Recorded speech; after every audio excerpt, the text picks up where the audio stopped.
Free agency does not open until mid-March, but, we're here together. Why not preview it just a little bit? Get ahead of the game. There's always work to do, Pat. Why don't we look at the free agents that excite us most? Each of us are going to nominate one. John Dakin, why don't you kick us off? I ultimately believe Amari Cooper will be going back.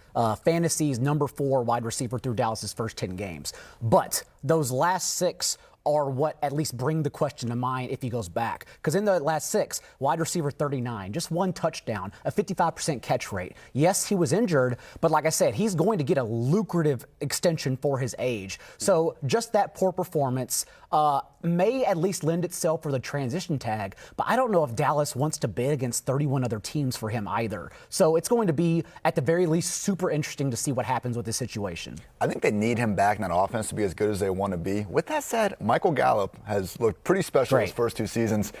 We'll see. Amari Cooper last offseason was talking about wanting to be one of the highest paid wide receivers in the league. I'm not sure if they're going to give him that much. Do you think he deserves it? Not to be the highest paid, but to be in that tier, right. Yes. Not to be the highest paid, but tier, yes. I mean, I can't put myself in Amari Cooper's shoes, but I'll try to right now. I mean, he had his ups and downs with the Raiders. The consistency just wasn't there. So does he really want to potentially go to a situation where he's playing with a worse quarterback than Dak Prescott and not getting the same volume or the same consistency? Because with the Cowboys, and we kind of ended awkwardly where he was taken off the field and Tavon was used in some situations. Very bizarre. But at least for multiple weeks and half a season and a half, there was a lot of consistency and rapport with Dak Prescott. My dream for Amari Cooper is Amari Cooper to the Ravens, who had no compliment, their possession compliments to Marquise Brown were Seth Roberts and Willie Snead, just unacceptable, really kind of the Achilles heel of the offense.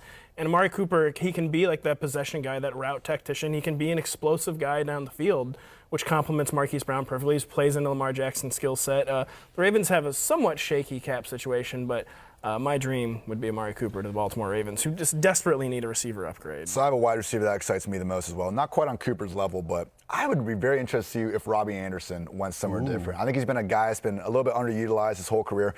Reminds me of T.Y. Hilton, where, yes, if he's your number 1 wide receiver, you can deal with it, but I'd love to see him as an overqualified wide receiver, too, somewhere. I mean, Green Bay, Packers, Philly, Arizona, San Fran, Indy, Baltimore, maybe even Denver. I just think there's so many teams that could use one of these elite field stretchers. He truly changes the way defenses play. There's a next-gen stat that measures the cushion between the cornerback and wide receiver every snap. Robby's was the single tightest in the league because you got to have a safety over top the guy. So you disrupt him, move to safety. Just having someone that can dictate coverage. We see what Will Fuller does for the Houston offense every time he's healthy. These true field stretchers are just such a game changer. And that skill set travels, right? Every team can basically use someone like that.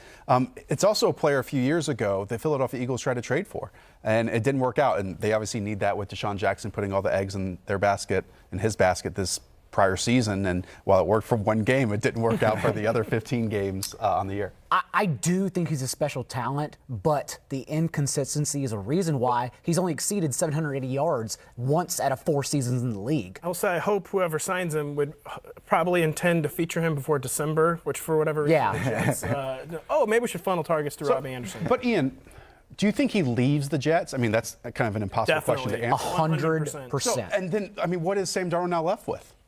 Adam Gase. Probably. Quincy Enunwa's neck injury. Yeah, it's Jamison Crowder and building a wide receiver group around him. I understand he's a good slot receiver, but we've seen it fail multiple times. Is Deontay Burnett still on the team? Has Adam Gase ever failed to build an offense? I love it, Pat. I'm going to say Jameis Winston to me. We already had some Jameis talk earlier today. Jameis Winston plays a different position than other quarterbacks, essentially. We're in the era, of efficiency, of checkdowns, of just efficiency over all else. Jameis Winston attacks down the field, it's like he's Dan Fouts or something, like he's playing in a different era. So, the interceptions look bad, but it's because he plays the position differently. And I think he's gotten incrementally better every year. And this year he's with a coach and Bruce Arians who meshed with his philosophy, but Bruce Arians kind of checked out. It seemed like maybe of the Bucs offense kind of was unclear what Bruce Arians' involvement even was. If James can get another coaching upgrade, because he got a coaching upgrade this year, he's a player, I think, who just plays the position differently and could, as much as we joke about him, could take another big step forward.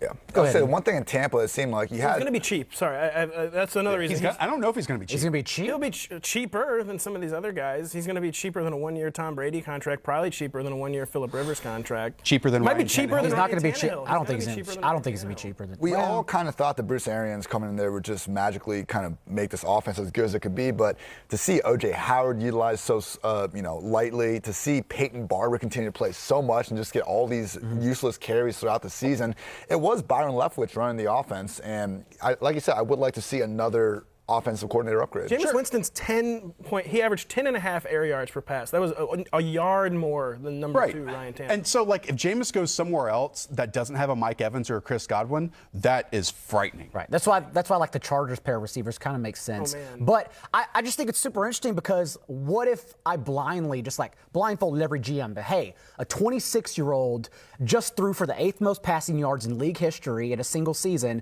and now you can have him on the market. He's a free agent. Just go out and grab him. No. But they find out then he's Jameis Winston. And I mean, you find out that you threw 30 interceptions this year and had a lot of fumbles and took a lot of sacks. Touchdowns. We cannot. Is not as bad. No, we cannot look over these interceptions because. No, I understand. I mean, and people on Twitter are trying to do this to me as well. Like, this is look. I looked this up. There was I researched 73%. The internet. You guys heard of the it? turnover differential, you win the game 73% of the time. Makes total sense. Jameis Winston does not put you in that boat. Which is why Brady's on the other aspect, because 24 touchdowns to 8 interceptions for Brady matters. But there's always going to be a coach that goes, I can take that good and get rid of the bad. Sure. It certainly wasn't winning football, but Jameis Winston, fantasy-wise only, with Chris Godwin and Mike Evans, was spectacular. I'm going to be very honest. Midway through the debate, I regretted picking him. There you go. Strengths get stronger, weaknesses rarely turn into strengths, and I think that's like the biggest issue with Jameis Winston right now. I'll close it out with Jadeveon Clowney. Clowney is someone who is obviously a better run defender than pass rusher. So what does that mean on the market? Well, what it means in the market is that right now Khalil Mack is the highest edge contract. DeMarcus Lawrence is after that. Frank Clark is after that. Guys, I think it's very reasonable. I think it's very possible that Jadeveon Clowney receives the highest defensive contract in the NFL. It's crazy to say. I mean, just 3 sacks this season in the regular season, 1.5 in the playoffs, only 57% of the snaps, faced a lot of injuries. But you look at how rarely free agents like this get on the market. Wouldn't surprise me at all if he just racks in the money this offseason. The salary cap is spiraling upwards. I agree with you, but there are 2 things in play here. One, as you mentioned, the injuries. A 16 game just once in a 6-year career. Certainly worrisome. And 2, it's such a deep market. Like Chris Jones, I know he's going back to the Chiefs, but Chris Jones, free agent. Yannick Ngakoue, who I wrote phonetically on my paper to get it right. Robert Quinn, Michael Bennett, Derek Wolfe, Armstead. Like, these are guys that are elite edge rushers as well. So, yes, Clowney's probably in a different class, but I just think his availability impacts it a lot. But that's why it's fascinating. I'm not saying he should get the top contract, but he might get it. Because again, he probably will. He is more known for being a run defender than pass rusher, yet players like this rarely hit the market. Still good pass rusher, just not maybe sure. the best. Still top 20 PFF in terms of it. But I think he's going to get paid a lot because Seattle kind of needs to. When teams do an in-season trade, it was right before the season, but when they do trade for someone, I feel like they're more inclined to overpay that person, and especially in this case. I mean, just Frank Clark went to KC last year. Other than Bobby Wagner, I don't think they have too many answers in that front 7. They spent a first-round pick on L.J. Collier, and he barely played this season. Unless you really want to rely on L.J. Collier coming back and being this elite guy all of a sudden, I think you need to get Clowney back. Seahawks just nail their first pick in every draft. Rashad Penny, man. Love it. Those are the free agents that excite us most for the 2020 offseason. Go and check out Nick Menzio's list. He has a list of all the free agents available for every single team. That's up on Rotoworld.com. If you want to check out more of our videos, those are over at NBCSports.com. Hi, I'm Mike Tirico, and thanks for watching. Make sure to hit subscribe for the latest news and highlights from NBC Sports.